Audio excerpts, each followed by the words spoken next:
Hello, കഴിഞ്ഞ 3 വർഷമായിട്ട് കുഞ്ഞിനെ ഞാൻ ശ്രീകൃഷ്ണജയന്തിക്ക് ശ്രീകൃഷ്ണവേഷം കെട്ടിക്കാറുണ്ട് കേട്ടോ. അപ്പോൾ ഇത്തവണ അവന് പാൻറ്റൊക്കെ ചെറുതായി, അപ്പോൾ അതിന് വേണ്ടിയിട്ടുള്ളൊരു പാൻറ്റും തോർത്തൊക്കെ വാങ്ങിക്കാനായിട്ട് പാലക്കാട് മാർക്കറ്റ് റോഡിലുള്ളൊരു കടയിലാണ് പോയത് കേട്ടോ. അവിടെ ഈ ശബരിമല സാധനങ്ങളും പിന്നെ ദൈവത്തിനുള്ള പട്ട് അങ്ങനെയുള്ള സാധനങ്ങളൊക്കെ കിട്ടും കേട്ടോ. അപ്പോൾ ശ്രീകൃഷ്ണജയന്തിയുടെ തലേ ദിവസം എടുത്ത വീഡിയോ ആണ് ഇതായത്.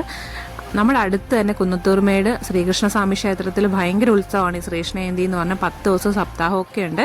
അപ്പോൾ തലേദിവസം പറയെടുക്കാനായിട്ട് ആനയും ചെണ്ടക്കാരും ഒക്കെ വന്നായിരുന്നപ്പം ഞാൻ എടുത്ത വീഡിയോ ആണ് കേട്ടോ ഇത്.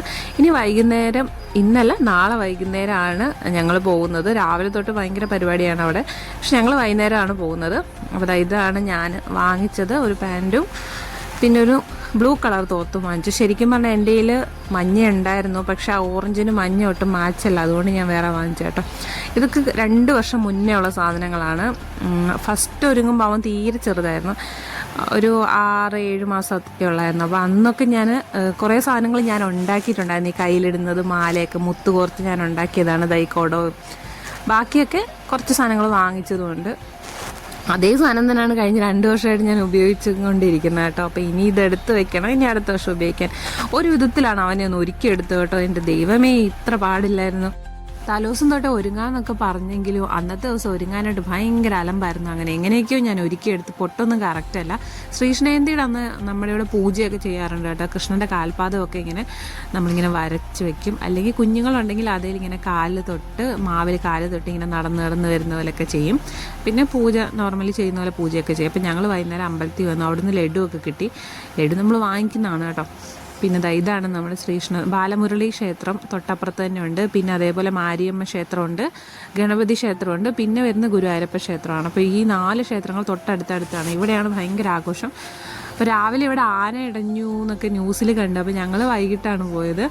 പിന്നെ ആനയെ മാറ്റി, പ്രശ്നമൊന്നും ഇല്ലായിരുന്നു. ഇവിടെ ശരിക്കും 10 ആനയൊക്കെ ഘോഷയാത്രയ്ക്ക് വരുന്നതാണ്.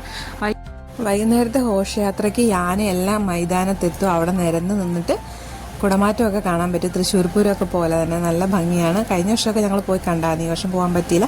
അപ്പം ഞങ്ങൾ തിരിച്ചു പോകുന്ന സമയത്താണ് ആനയൊക്കെ തിരിച്ചു വരുന്നത് കണ്ടത്. അപ്പം ഞങ്ങൾ അവിടെ നിന്ന് ആനയൊക്കെ കണ്ടു. 9 ആന ഉണ്ടായിരുന്നു. അപ്പോൾ ഇതൊക്കെ സത്യം പറഞ്ഞാൽ ഈ ശ്രീകൃഷ്ണജയന്തി എന്നൊക്കെ പറഞ്ഞാൽ ശരിക്കും ഞാനും ചേച്ചിയൊക്കെ പണ്ട് ഒരുങ്ങാൻ പോകുന്നതും നടന്ന് ആരും വരത്തില്ല വീട്ടിൽ നിന്ന്. ഞങ്ങൾ തന്നെ കുറേ സാധനമൊക്കെ ആയിട്ട് അമ്പലത്തിൽ പോകും. പുല്ലാട് ഭഗവതിയാവ് ക്ഷേത്രത്തിലായിരുന്നു ഞങ്ങൾ ഒരുങ്ങാൻ പോകുന്നത്. അവിടെ നിന്ന് ഞങ്ങളുടെ ഘോഷയാത്ര ഇങ്ങനെ കുറേ പോകും. പിന്നെ വൈകിട്ട് ഒരുപാട് ലേറ്റായിട്ടാണ് ഞങ്ങൾ വരുന്നത്. ആ ഘോഷയാത്രയുടെ സമാപനത്തിൽ ഉറിയടിയൊക്കെ കഴിഞ്ഞിട്ട് ഞങ്ങൾക്ക് എല്ലാവർക്കും ഓരോ പുതിയ അവൽ തരും. ആ അവലിൻ്റെ ടേസ്റ്റ് എനിക്ക് ഇപ്പോഴും ഓർമ്മയുണ്ട്. നല്ല ടേസ്റ്റായിരുന്നു. അതിൻ്റെ ശരിക്കും പറഞ്ഞാൽ ബാല്യകാല സ്മരണകളാണ് നമ്മളിപ്പോൾ നമ്മുടെ കുഞ്ഞുങ്ങളിലൂടെ ഇങ്ങനെ മുന്നോട്ട് കൊണ്ടുപോയിക്കൊണ്ടിരിക്കുന്നത്.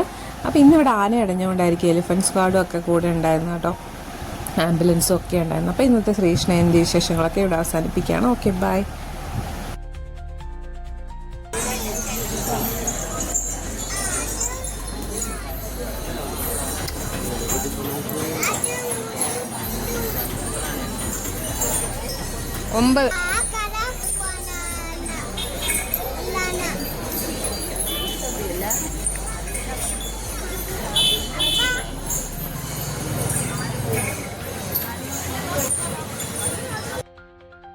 ഇത് ശ്രീകൃഷ്ണജയന്തി കഴിഞ്ഞുള്ള അടുത്ത ദിവസമാണ് കേട്ടോ. അന്ന് ഇതേപോലെ പ്രതിഷ്ഠ കൊണ്ടുവന്ന് പൂജ ചെയ്യുന്നൊരു ചടങ്ങുണ്ടായിരുന്നു. അപ്പോൾ ഹിന്ദുക്കളായവരുടെ വീടുകളിലൊക്കെ പോയിട്ട് അവർ പൂജയ്ക്ക് വെക്കുമ്പോൾ അങ്ങനെ അത് ചെയ്തു കൊടുക്കുന്നുണ്ടായിരുന്നു. ശരിക്കും ഇതെന്താ ചടങ്ങെന്ന് എനിക്ക് അറിഞ്ഞുകൂടാ. തേങ്ങയും വിളക്കും കത്തിച്ച് വെച്ചിട്ട് തേങ്ങ പൊട്ടിച്ചുള്ള പൂജ ചെയ്യുകയാണ്.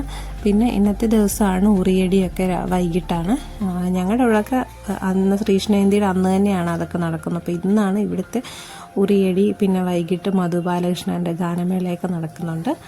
അപ്പോൾ ഇതാണ് വിശേഷം.